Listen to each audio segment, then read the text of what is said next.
इस चैप्टर की स्टार्टिंग में हम लोग देखते हैं कि एल्डर सी जूफेन को गुस्सा दिला देता है और इसके बाद जूफेन उसको एक जोरदार पंच मारता है और जो वो पंच था वो बहुत ही तेज़ी से उसके तरफ बढ़ने लगता है और जैसे ही वो पंच लैंड करता है वहाँ की पूरी ज़मीन डिस्ट्रॉय हो जाती है।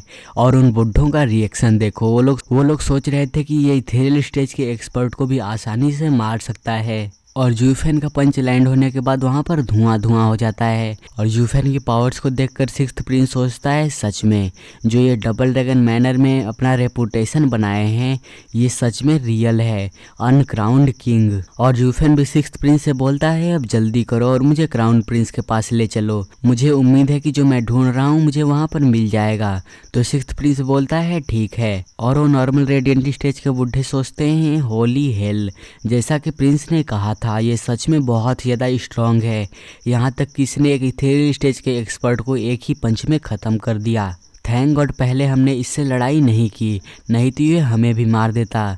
लेकिन तभी अचानक से उस धुएं के बीच में से एल्डर सी की सोल बाहर निकलती है और वो बोलती है डैम पंक, तुमने मेरी बॉडी को बर्बाद कर दिया और अब मैं तुम्हें जिंदा ही खा जाने वाला हूँ। और उस सोल को देखकर वहाँ के बुड्ढे घबरा जाते हैं और बोलते हैं नहीं ये एल्डर सी की सोल है, हम रेडिएंट स्टेज में हैं और इस स्टेज में हमारी बॉडी स्ट्रांग हो सकती है लेकिन सोल बिल्कुल भी नहीं, और हम इथेरियल स्टेज के सोल के साथ लड़ाई नहीं कर सकते हैं। और वो एल्डर सी उन बुड्ढों को मारने जा रहा था और वो बुड्ढे भी मान जाते हैं कि अब वो नहीं बचने वाले हैं। तुम कमीनो, तुमने मेरे ऊपर एम्बुश किया और मेरी बॉडी को दोबारा से बर्बाद कर दिया, लेकिन ऐसा हो ही नहीं सकता है कि तुम रेडिएंट स्टेज के लोग मेरी सोल को कुछ भी कर पाओगे। वो इतना बोलता ही है कि जूफेन का किलिन का हाथ उसके गर्दन को पकड़ लेता है और उसकी बोलती को वहीं पर बंद कर देता है। और वो किलिन का हाथ नहीं बल्कि जूफेन की सोल थी और वो जूफेन की सोल वहीं पर खड़े खड़े ही उसके गर्दन को पकड़ लेती है। और एल्डर सी सोचता है ये तो एक सोल है लेकिन ये पॉसिबल कैसे है। तो जूफेन उससे हंसते हुए बोलता है अगर तुम स्टूपिड बनोगे तब तुम्हें यही मिलेगा, मैंने तुम्हें उस समय जिंदा छोड़ दिया और तुम्हें उस समय अपने सोल को लेकर भाग जाना चाहिए था, लेकिन नहीं, तुम्हें तो अपना बदला लेना है, इसीलिए अब मैं तुम्हें जिंदा नहीं छोड़ने वाला हूँ। तो एल्डर सी सोचता है रुको रुको एक सेकंड के लिए रुक जाओ, लेकिन जूफेन उसकी कुछ भी नहीं सुनता है और उसकी सोल को डिस्ट्रॉय कर देता है। और वो बुढ़े जूफेन की सोल को देखने के बाद बहुत ज़्यादा शौक में थे। और फिर जूफेन सिक्स्थ प्रिंस से बोलता है चलो अब हम यहाँ से चलते हैं, और सिक्स्थ प्रिंस भी खुशी खुशी वहाँ से जाने लगता है। और वो बुढ़े सोचते हैं आखिर एक रेडिएंट स्टेज के कल्टीवेटर के पास उसकी सोल कब से फॉर्म होने लगी, ये तो सच में एक मॉन्स्टर है। और फिर हम अगला सीन वहाँ का देखते हैं जहाँ पर क्राउन प्रिंस रहता था। और आप सभी ये देखो कि क्वेनरोग एम्पायर में पानी की बहुत ज़्यादा कमी है और वहाँ पर सूखे डेजर्ट ही हैं, लेकिन इसके चारों तरफ पानी है। और अंदर क्राउन प्रिंस अपने मज़े कर रहा था और उसके सामने खड़ी थी टूबा लियानेर। और ये तो आपको चेहरा देखा देखा लग रहा होगा क्योंकि ये जूफेन से पहले मिल चुकी है और ये तब मिली थी जब क्वेनरोग एम्पायर ने टियान्यू एम्पायर पर अटैक कर दिया था, तब उसमें ये भी और उसकी फैमिली भी शामिल थी। और फिर ट्यूबा लियानेर क्राउन प्रिंस से बोलती है क्राउन प्रिंस आप मेरे भाई को कब रिलीज करने वाले हैं। तो क्राउन प्रिंस बोलता है क्या उसे रिलीज करना है, वो भी तब जब उसने पूरे नेशन के सामने मुझे पंच किया, आखिर उसने अपने औकात से बढ़कर मुझे पंच कैसे कर दिया और मैं उसे माफ़ कैसे कर सकता हूँ। तो ट्यूबा लियानेर बोलती है मेरे भाई को माफ़ कर दीजिए, उसने आपको पंच करके गलती की है, लेकिन वो सारी चीज़ें बस वो मुझे प्रोटेक्ट करने के लिए कर रहा था, इसका मतलब ये है कि वो सारी गलती मेरी है। मुझे उम्मीद है कि जो भी ट्यूबा फैमिली ने एम्पायर के लिए कंट्रीब्यूट किया है उसके लिए आप मेरे भाई को छोड़ देंगे, और अगर आप ऐसा कर देते हैं तो लियानेर आपके इस ग्रेटिट्यूड को कभी भी नहीं भूलेगी।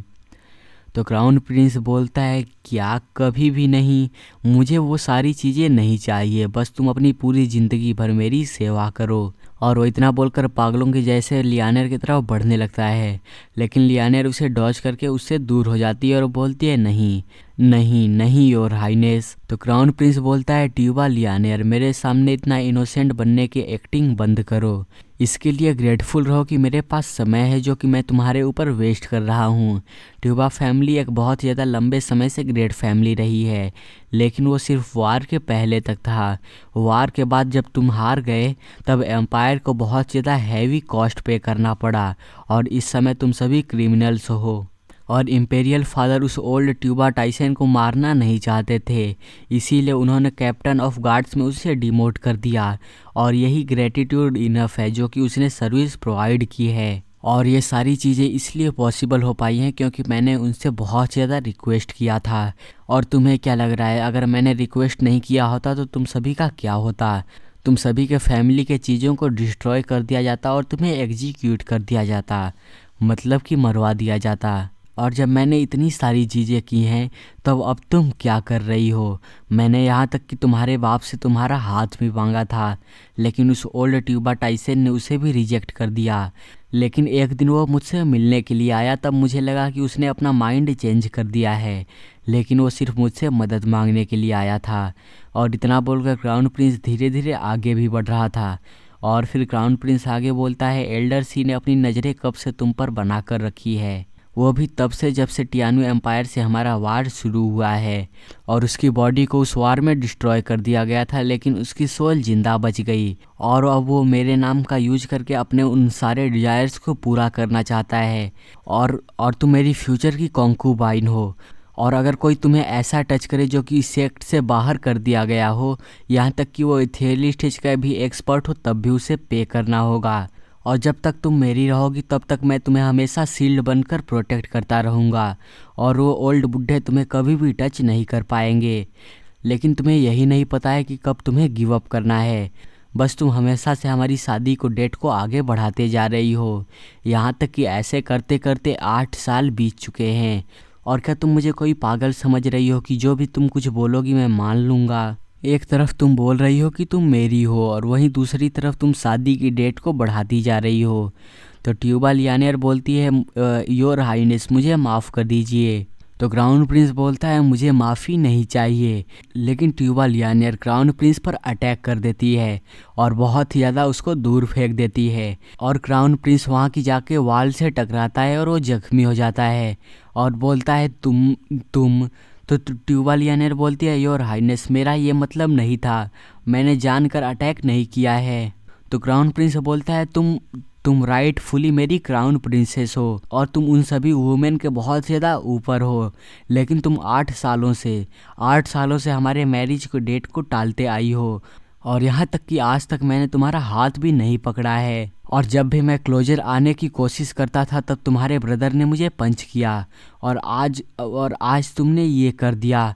तुम्हें ये ज़रूर से ही समझना होगा कि तुम मेरी क्राउन प्रिंसेस हो और मैं क्या कोई बैंडिट हूँ जो कि वुमेन के साथ गलत करना चाहता है? तो ट्यूबा लियानियर बोलती है, नहीं योर हाइनेस मुझे एक्सप्लेन करने दीजिए।